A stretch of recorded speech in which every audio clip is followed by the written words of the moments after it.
اسی لیے حدیث شریف میں آتا ہے، اللہ کے حبیب صلی اللہ علیہ وسلم نے فرمایا کہ بندہ اتنے گناہ کرے کہ زمین اور آسمان کا خلا بھر جائے، یہ مشرق سے مغرب کا جو حصہ ہے یہ سارا بھر جائے، پھر اللہ سے معافی مانگے، اللہ اسے دوہری مغفرت کے ساتھ ملتا ہے۔ نہ صرف یہ کہ اس کے گناہوں کو معاف کر دیتا ہے، بلکہ اس کے سیئات کی جگہ اللہ حسنات کا اندراج کر دیتا ہے، نیکیوں کا اندراج کر دیتا ہے۔ پھر اللہ سے معافی نہ مانگی جائے؟ بھائی اپنے آپ کو بدلنا چاہیے۔ بڑے بڑے اللہ والوں کے واقعات ہیں۔ بشر حافی رحمۃ اللہ علیہ شراب خانے میں پڑے رہتے تھے، شراب کے نشے میں دھت رہتے تھے۔ ایک مرتبہ راستے سے گزرے جا رہے تھے، دیکھا کہ کاغذ کا ٹکڑا پڑا ہے، اس پہ لکھا ہے بسم اللہ الرحمن الرحیم۔ دیکھا نشے کی حالت میں تھے لیکن پہچان گئے کہ یہ تو میرے اللہ کا نام ہے۔ اس کو اٹھایا، اس کو چوما، اس کو کسی کپڑے میں لپیٹا، کہیں احترام کی جگہ پہ رکھ دیا۔ اللہ کو یہ ادا پسند آ گئی۔ جنید بغدادی رحمۃ اللہ علیہ کے زمانے میں ان کو حکم ہوا کہ جاؤ فلاں شراب خانے کے اندر بشر نام کا آدمی ہے، اسے وہاں سے نکال کے لاؤ۔ اب ایک اللہ والا ہو، ایک مشہور زمانہ شخصیت جنید بغدادی کی، کیسے شراب خانے میں جائیں کہ تہمت لگ جائے کہ یہ بھی شراب پیتا ہے؟ پھر سختی کے ساتھ الہام ہوا کہ جاؤ۔ اب شراب خانے میں پہنچے، پوچھا کہ بھئی بشر کون ہے؟ کہا جی وہ جو ستون کے ساتھ بیٹھا ہے، نشے میں مدہوش ہے، یہ بشر ہے، اور اللہ کی طرف سے پیغام ملا کہ بشر کو نکال کے لاؤ اور ہمارا سلام بھی پہنچاؤ۔ اب بشر حافی کے پاس پہنچے اور کان میں جا کر کہا کہ اللہ نے سلام کہا ہے، چلو یہاں سے اٹھو، نکلو۔ اب تو دل پہ چوٹ لگی کہ اللہ نے سلام کہا ہے، اللہ نے سلام کہا ہے۔ کھڑے بھی نہیں ہو سکتے تھے، چل بھی نہیں سکتے تھے، نشے میں دھت تھے، اٹھا کے گود میں اٹھا کے باہر لے کر آئے، اور بشر حافی کتنے بڑے اللہ والے ہوئے۔ تو بھائی اللہ والا بننے کے لیے پہلا قدم توبہ بھی ہے، پکی سچی توبہ، کہ آدمی دل کی سچائی کے ساتھ اللہ کی طرف رجوع ہو جائے۔ پھر یہ نہ دیکھے کہ میرے گناہ کتنے ہیں، ارے تیرے گناہ کتنے بھی ہیں لیکن اللہ کی رحمت اس سے بہت بڑی ہے، بہت بڑی ہے۔ شیطان یہ بھی دھوکہ دیتا ہے نا کہ تیرے اتنے بڑے بڑے گناہ ہیں، اتنے پہاڑ جیسے تو نے گناہ کیے ہیں، کیسے معاف ہوں گے؟ تو اللہ کی رحمت اس سے کہیں زیادہ وسیع ہے۔ گناہ ہماری صفت ہے، جیسے ہم محدود ہیں ہماری صفت بھی محدود ہے، اور معاف کرنا اللہ کی صفت ہے، جیسے اللہ کی ذات لامحدود ہے، اس کے معاف کرنے کی صفت بھی لامحدود ہے۔ ہمارے گناہ کا اور اس کی معاف کرنے کی صفت کا کوئی جوڑ نہیں ہے۔ کبھی اس شبے کے اندر نہیں پڑنا چاہیے کہ میرے گناہ معاف کیسے ہوں گے؟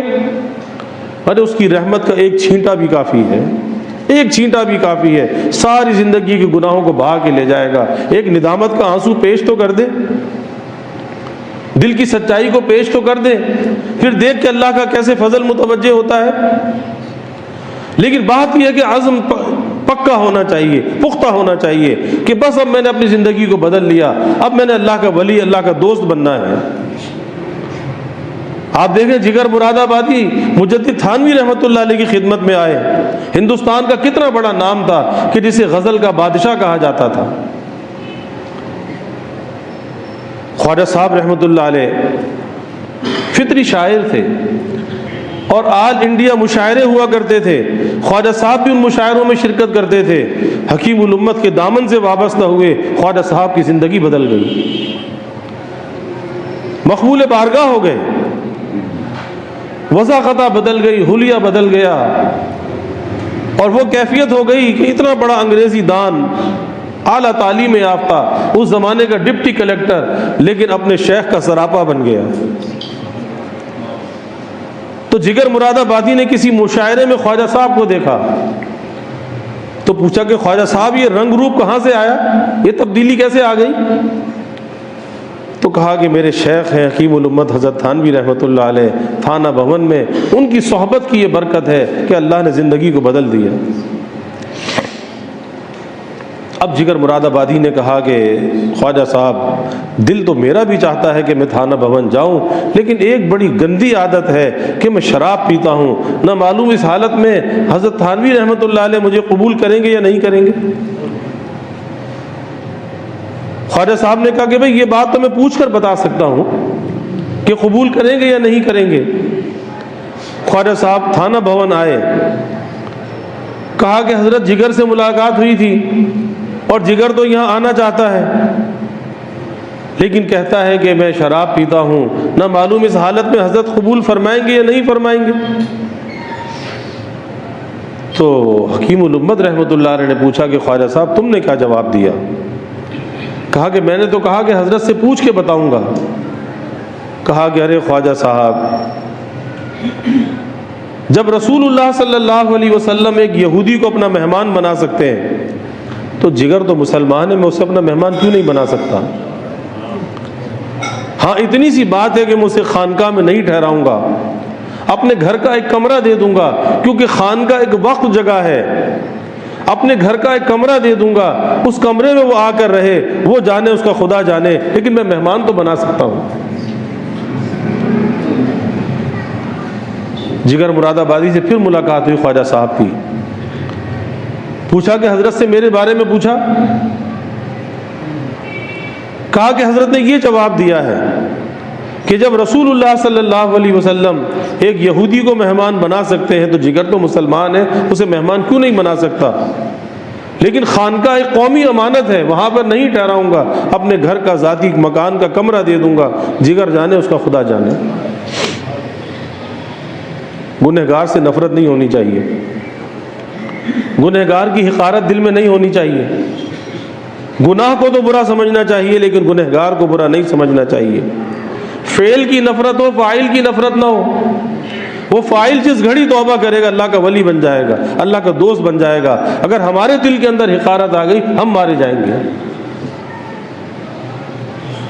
بس جب یہ بات سنی کہ حضرت نے یہ بات فرمائی ہے کہ اپنا مہمان کیوں نہیں بنا سکتا، ایک کیفیت طاری ہو گئی اور سفر کر کے تھانہ بھون پہنچے۔ پہلی ملاقات مجدد تھانوی رحمۃ اللہ علیہ سے، کہا کہ حضرت میرے لیے 4 دعائیں کر دیں۔ پہلی دعا تو یہ ہے کہ شراب کا عادی ہوں، پینے کو تو بہت پی لی ہے لیکن اب موت کی منزل قریب ہے، ڈر لگتا ہے کہ نہ معلوم انجام کیا ہوگا۔ آپ دعا کریں کہ شراب سے میرا پیچھا چھوٹ جائے۔ دوسری دعا یہ کریں کہ اللہ مجھے داڑھی رکھنے کی توفیق دے دے۔ تیسری دعا یہ کریں کہ اللہ حج بیت اللہ نصیب کر دے۔ اور چوتھی دعا یہ کریں کہ اللہ میرا خاتمہ ایمان پہ کر دے۔ اللہ ہم سب کا خاتمہ ایمان پہ فرمائے، کلمے والی ایمان والی موت اللہ نصیب فرمائے۔ بس دعا کی قبولیت کی کوئی گھڑی ہوتی ہے۔ مجدد تھانوی رحمۃ اللہ علیہ نے ہاتھ اٹھا دیے اور دعا کی قبولیت ظاہر ہوئی کہ اسی مجلس میں بیٹھے بیٹھے جگر مراد آبادی نے شراب سے توبہ کی، داڑھی مڈانے سے توبہ کی۔ اب جب شراب چھوڑی، شراب کا عادی، حالت بگڑ گئی، مرنے کے قریب ہو گیا۔ ہندوستان کا مشہور آدمی تھا، بڑے بڑے ڈاکٹر علاج کے لیے آ گئے کیونکہ ہندوستان کی پہچان کہلایا جاتا تھا، غزل کا بادشاہ تھا۔ تو ڈاکٹروں نے کہا، اطباء نے کہا کہ بھائی اگر جان بچانی ہے تو جان بچانے کے لیے تھوڑی تھوڑی پی لیا کرو، لیکن وہی بات جب اللہ کسی کو اپنا بناتا ہے، توبہ کی توفیق دیتا ہے، اپنا یقین دل میں ڈال دیتا ہے، اپنی جانب اس کھینچ لیتا ہے، پھر وہ زندگی کی پرواہ نہیں کرتا، پھر وہ اللہ کی رضا کی پرواہ کرتا ہے۔ اللہ ناراض نہ ہو، اللہ کو راضی کرنا ہے، پھر زندگی کی کیا ہے؟ اگر زندگی قربان کر کے بھی اللہ راضی ہوتا ہے تو سودا سستا ہے۔ تو کہا کہ زندگی بچانی ہے تو تھوڑی تھوڑی پی لیا کرو۔ پوچھا کہ اگر تھوڑی تھوڑی پیتا رہا تو کتنے عرصے زندہ رہوں گا؟ کہا کہ تھوڑی تھوڑی پیتے رہے تو 4-5 سال اور زندہ رہ لو گے۔ کہا کہ 4-5 سال اللہ کی نافرمانی سے جیوں، 4-5 سال اللہ کی نافرمانی کے ساتھ جیوں، زندہ رہوں؟ اس سے بہتر ہے کہ اللہ کی آغوش رحمت میں چلا جاؤں، شراب کو ہاتھ نہیں لگاؤں گا، نہیں ہاتھ لگایا۔ اللہ نے پہلے سے اچھی صحت عطا فرما دی، وقتی آزمائش تھی، وقتی امتحان ہوتا ہے، ٹل گیا، اللہ نے اچھی صحت عطا فرما دی۔ چہرے پہ داڑھی بھی آ گئی، اسی وقت توبہ کی تھی، پھر اللہ نے حج بیت اللہ کی سعادت نصیب فرمائی، اور جب حج بیت اللہ سے واپس آئے تو پوری شرعی داڑھی ہو چکی تھی۔ بمبئی کی بندرگاہ پہ اترے، آئینے میں چہرہ دیکھا تو داڑھی بھی شرعی داڑھی تھی۔ کئی مہینے میں حاجی واپس آتے تھے، بحری جہاز کا سفر ہوتا تھا۔ تو جگر مراد آبادی نے ایک شعر کہا، چلو دیکھ آئیں ماجرا جگر کا، چلو دیکھ آئیں ماجرا جگر کا، سنا ہے وہ کافر مسلمان ہو گیا۔ جب آئینے میں اپنی شکل دیکھی تو شعر کہا، چلو دیکھ آئیں ماجرا جگر کا، سنا ہے وہ کافر مسلمان ہو گیا۔ بمبئی کی بندرگاہ سے نکلے، تانگے میں بیٹھے ہوئے جا رہے تھے تو تانگے والا بھی وہی شعر گنگنا رہا تھا۔ اسے معلوم نہیں کہ جگر میرے تانگے میں بیٹھا ہے۔ اور جب اللہ نے 3 دعاؤں کی قبولیت کو ظاہر کر دیا، اللہ نے اس کی برکت سے خاتمہ بھی ایمان پر کیا۔ تو یہ ایک عزم ہے انسان کے اندر کہ مجھے پکی سچی توبہ کرنی ہے، میں نے اپنے اللہ کو راضی کرنا ہے۔ اور جب آدمی اس کا ارادہ کر لیتا ہے، پکی سچی توبہ کا ارادہ، اللہ کی مدد پھر اس کے شامل حال ہوتی ہے، اس میں وہ تنہا نہیں ہوتا۔ توبہ کی تکمیل اللہ کراتا ہے، توبہ کی تکمیل ہم نہیں کر سکتے، ہم تو ارادہ کرتے ہیں، اللہ اس کی تکمیل کرا دیتا ہے۔ بغیر اللہ کی مدد کے وہ تکمیل نہیں ہوتی۔ آپ دیکھ لیں، حدیث شریف میں واقع آتا ہے کہ ایک شخص نے 99 قتل کیے تھے، پھر کسی عالم کے پاس گیا، کہا جی میری توبہ قبول ہو سکتی ہے؟ وہ کہا تو اتنا ظالم آدمی، تیری توبہ کیسے قبول ہوگی؟ اس نے اس کو بھی قتل کیا، 100 قتل پورے کر دیے، لیکن اس کے دل میں پھر یہ فکر تھی کہ میری توبہ کیسے قبول ہوگی، مجھے معافی مل سکتی ہے؟ پھر ایک اور عالم کے پاس گیا، انہوں نے کہا کہ بھائی اللہ سے تو سچے دل سے معافی مانگ، اور جس بستی میں رہ کر تجھ سے یہ گناہ ہوئے ہیں، جس سوسائٹی اور صحبت میں رہ کر یہ گناہ ہوئے ہیں، اس بستی کو چھوڑ دے، یہ بستی گنہگاروں کی بستی ہے، فلاں بستی نیک لوگوں کی بستی ہے، تو یہاں سے وہاں ہجرت کر جا۔ اور یاد رکھیے کہ جب آدمی توبہ کرے تو اس توبہ کا ایک جز یہ بھی ہے کہ جن دوستوں کے ساتھ رہ کر، جس ماحول میں رہ کر اللہ کی نافرمانی ہوئی ہے، اس ماحول اور ان دوستوں کو بھی چھوڑ دے۔ اگر اس ماحول کو نہ چھوڑا، ان دوستوں کو نہ چھوڑا، یہ توبہ پھر ٹوٹ جائے گی، پھر توبہ پہ استقامت نہیں رہے گی۔ اب اس کے دل کے اندر سچی طلب تھی، یہ معافی کے ارادے سے کہ اللہ معاف کر دے گا، اس بستی کو چھوڑ کر اس بستی میں چلا جاتا ہوں، یہ چل پڑا۔ راستے میں پیغام اجل آ گیا، موت کا فرشتہ پیغام لے کر آ گیا، روح قبض کر لی گئی، اور جب روح قبض ہوئی تو رحمت کے فرشتے بھی آ گئے، عذاب کے فرشتے بھی آ گئے۔ رحمت کے فرشتے کہتے ہیں جی اس کی روح کو تو ہم لے کر جائیں گے، اس نے تو توبہ کر لی تھی، اور عذاب والے فرشتے کہتے ہیں کہ اس کی روح کو ہم لے کر جائیں گے، یہ تو بڑا نافرمان تھا، بڑا ظالم تھا، 100 قتل اس نے کیے تھے۔ اب فرشتوں میں آپس میں جھگڑا ہے، اللہ نے تیسرے فرشتے کو بھیجا کہ ان سے کہو کہ زمین کی پیمائش کر لو، اگر یہ نیک لوگوں کی بستی کے قریب ہے تو نیکی والے فرشتے سے لے جائیں، اگر یہ گنہگاروں کی بستی کے قریب ہے تو پھر عذاب والے فرشتے سے لے جائیں۔ اور واقعات میں آتا ہے کہ وہ شخص جب چلنے کے بھی قابل نہیں رہا، موت کی کیفیت طاری ہوئی، تو اس گھسٹ گھسٹ کر وہ نیک لوگوں کی بستی کی طرف جا رہا تھا، کروٹیں بھی اس طرف لے رہا تھا۔ بس اللہ کو ادا پسند آ گئی۔ میں عرض کر رہا ہوں کہ توبہ کی تکمیل اللہ کراتا ہے، ہم کیا کر سکتے ہیں؟ ارادہ تو کر کے دیکھ۔ جب فرشتوں نے پیمائش کی تو ایک بالشت کے قریب وہ نیک لوگوں کی بستی کے قریب تھا، رحمت والے فرشتے اسے لے گئے۔ اور واقعات میں یہ بھی آتا ہے کہ حقیقتاً وہ برے لوگوں کی بستی کے قریب تھا، اللہ نے زمین کو حکم دیا کہ زمین وہاں سے سکڑ گئی، یہ نیک لوگوں کی بستی کے قریب ہو گیا۔ تو اللہ تو ایسی توبہ کو قبول کرتا ہے۔ تو بھائی توبہ کے اندر تاخیر نہیں کرنی چاہیے، توبہ کی پہلی شرط وہی ہے ندامت. دوپہر بھی اس پر بات ہو رہی تھی. ندامت. توبہ نام ندامت کا ہے کہ اپنی ندامت پشیمانی کو اللہ کے سامنے پیش کرے. دل میں ایک بے چینی بے کلی لگ جائے کہ میرے اللہ کے مجھ پہ کتنے احسانات اور اس کے صلے میں میرا کیا برتاؤ. کتنی نعمتوں سے اللہ نے نوازا, میں اللہ کی نافرمانی کرتا رہا. تو یہ دل کی ندامت, یہ دل کی پشیمانی اللہ کے سامنے پیش کرنا. اور دوسرے نمبر پر گناہوں کو ترک کر دینا. یہ نہیں کہ کر دوں گا, نہیں, ترک کر دیا. بیٹھے بیٹھے ارادہ کر لیا کہ بس میں نے گناہ چھوڑ دیے. یہ نہیں کہ ہاں کبھی کر لوں گا آئندہ چل کے, نہیں, یہ توبہ کامل توبہ نہیں, ناقص ہے. ابھی تو تذبذب کا شکار ہے کہ چھوڑوں یا نہ چھوڑوں, بس چھوڑ دیے. گناہوں کا ترک ہے. اور تیسرے نمبر پر ہے آئندہ نہ کرنے کا عزم بالجزم. یا اللہ میں آئندہ تیری نافرمانی کے قریب نہیں جاؤں گا. اور پھر اللہ سے مدد بھی مانگے کہ یا اللہ میں تو کمزور ہوں, نہ معلوم کب نفس و شیطان مجھے بہکا دے, تو میری مدد فرما, تو مجھے مقابلے کی صلاحیت عطا فرما. اگر تیری مدد شامل حال نہ ہوئی میں نفس و شیطان کا مقابلہ نہیں کر سکتا. اپنے عجز کو اللہ کے سامنے پیش کرے, اللہ سے مدد مانگے. تو عزم بالجزم کہ یا اللہ میں نے گناہوں کو چھوڑ دیا, ترک کر دیا. اور چوتھی چیز یہ ہے کہ اللہ کے حق میں کوئی کوتاہی کی ہے, مخلوق کے حق میں کوئی کوتاہی کی ہے, حقوق اللہ یا حقوق العباد, اس کو ادا کرے. کوئی نماز قضا کی ہے اس کا حساب لگائے, روزے قضا کی ہے اس کا حساب لگائے.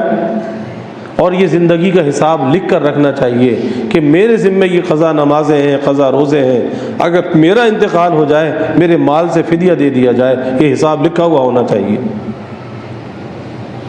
اور جب تک اسے ادا نہیں کرے گا یہ معاف نہیں ہوں گے.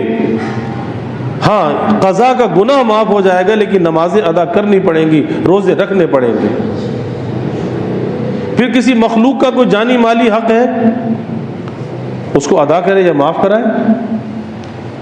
مجدد تھانوی رحمۃ اللہ علیہ کی خدمت میں ایک چور آ کر بیعت ہوا, اور جب بیعت ہو گیا کہا کہ حضرت میں تو پہلے چوری کرتا تھا. حضرت نے پوچھا کہ بھائی کہاں کہاں چوری کی ہے, فہرست بناؤ. اور فہرست بنا کر ایک ایک کے پاس جاؤ اور جا کر اس سے معافی مانگو اور اس کے ساتھ لکھوا کر بھی لاؤ. اور پھر حضرت نے طریقہ بتایا. پھر وہی بات میں جو عرض کر رہا تھا کہ جب دل میں سچائی ہو اللہ تعالیٰ کی مدد شامل حال ہوتی ہے. اللہ توبہ کی تکمیل کراتا ہے, ہم سے تکمیل نہیں ہوتی, اللہ تکمیل کرا دیتا ہے. فرمایا کہ جا کر یہ کہو کہ بھئی میں نے فلاں وقت تمہارے یہاں چوری کی تھی, اب میرے پاس دینے کے لیے کچھ نہیں ہے, کیا تو مجھے اللہ کے لیے معاف کر دو یا مجھے مہلت دے دو کہ جب میرے پاس ہوگا میں ادا کر دوں گا. بس وہ طالب صادق تھا, سچا تھا, ایک ایک کے پاس گیا, ایک ایک کے پاس جا کر معافی مانگی. اب یہ اللہ کی مدد تھی, کسی نے کچھ بھی نہیں کہا, اللہ کی رضا کے لیے سب معاف کرتے رہے. ایک ہندو کے پاس چوری کی تھی, ہندو نے لکھ کر دیا کہ حسبۃ للہ میں معاف کرتا ہوں, یعنی اللہ کے لیے معاف کرتا ہوں. جب واپس آیا حضرت تھانوی رحمۃ اللہ علیہ کے پاس اور لا کر فہرست پیش کی کہ حضرت سب سے معافی مانگ کر آیا, حضرت نے فرمایا کہ مجھے کیسے یقین ہو کہ تم معافی مانگ کر آئے یا خود لکھ کر لے آئے, مجھے کیسے پتہ چلے. کہا کہ حضرت میں تو معافی مانگ کر آیا ہوں, اب جیسے چاہے آپ تسلی فرما لیں. فرمایا کہ جتنی یہ لسٹ ہے, ناموں کی فہرست ہے, اس کے ڈبل پوسٹ کارڈ لے کر آؤ. ایک پوسٹ کارڈ جائے گا, ایک پہ واپس جواب آئے گا. ڈاک خانے گیا, پوسٹ کارڈ خرید کے لے آیا. بس حضرت نے فرمایا کہ میری تسلی ہو گئی, یہ پوسٹ کارڈ مجھے دے دو, اس کے پیسے مجھ سے لے لو. حضرت نے اس کی رقم ادا کر دی. تو جس کے دل کے اندر سچائی ہو اللہ کی مدد اس کے ساتھ ہوتی ہے. کسی کا جانی مالی حق ہے, کسی کو زبان سے تکلیف پہنچائی, ہاتھ سے تکلیف پہنچائی, بھائی معافی مانگ لے, اللہ کے لیے مجھے معاف کر دو. لیکن یہ بوجھ اپنے اوپر نہ رکھے, قیامت کے دن کے لیے یہ بوجھ اپنے اوپر نہ رکھے, کیونکہ وہاں تو نیکیاں دینی پڑیں گی. اور نیکیاں کس کے پاس ہیں؟ اتنی فالتو نیکیاں ہیں کہ وہاں پہ جا کے بانٹ دی جائے. تو یہ دنیا کا بوجھ دنیا میں ہلکا کرنا چاہیے کہ کسی کو تکلیف پہنچائی, اذیت پہنچائی, ہاتھ سے زبان سے, بھائی معافی مانگ لو, اللہ کے لیے مجھے معاف کر دو.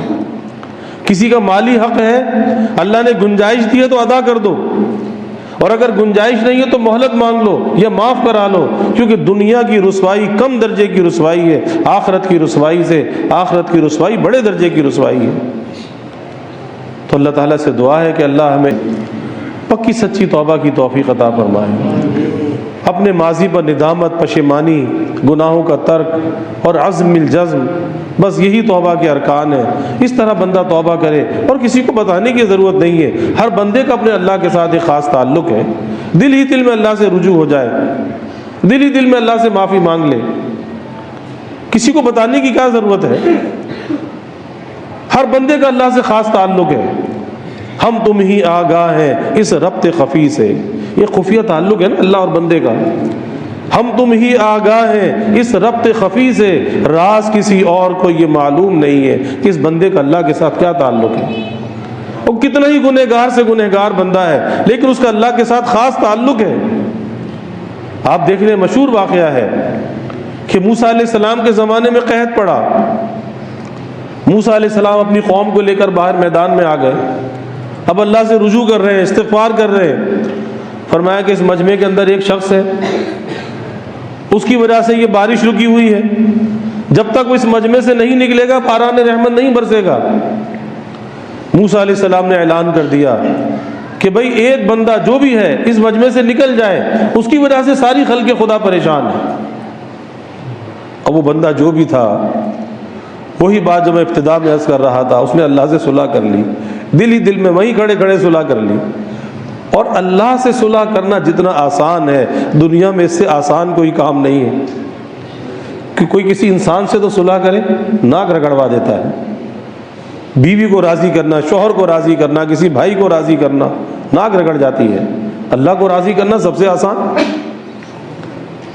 اب وہ مجمع میں کھڑا ہے، کھڑے کھڑے وہ رجوع ہو گیا، یا اللہ آج تو میں رسوا ہو جاؤں گا، لوگ کہیں گے کہ یہی بدبخت تھا، اس کی وجہ سے ساری خلق خدا پریشان تھی۔ بس اس نے دل ہی دل میں اللہ سے رجوع کیا، اللہ سے صلح کی، باران رحمت برسنے لگا۔ موسیٰ علیہ السلام نے کہا کہ یا اللہ بندہ بھی نہ نکلا، بارش بھی ہو گئی۔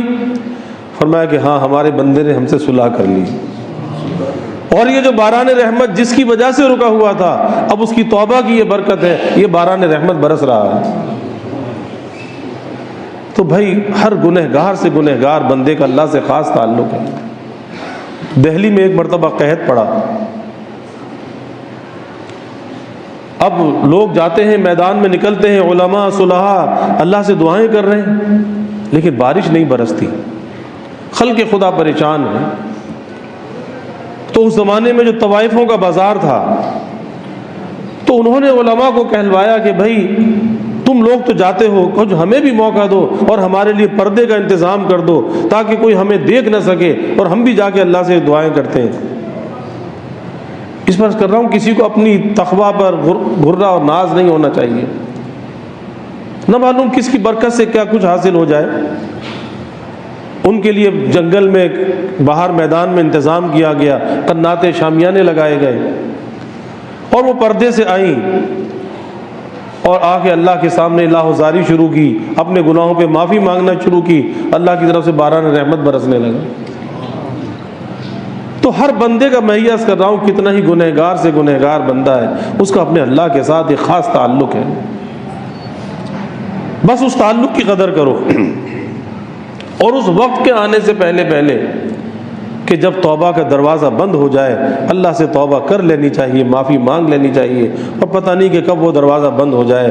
اس لیے آج ہمیں مہلت حاصل ہے، ہم اللہ سے پکی سچی توبہ کر لیں، اللہ ہمیں استقامت کے ساتھ توبہ کرنے والا بنائے، اور اللہ اپنے تائبین بندوں میں سے کر دے، اپنے ماضی پر ندامت، پشیمانی اور آئندہ نیکی پر استقامت والی زندگی اللہ ہم سب کو عطا فرمائے۔ وآخر دعوانا الحمد للہ رب العالمین۔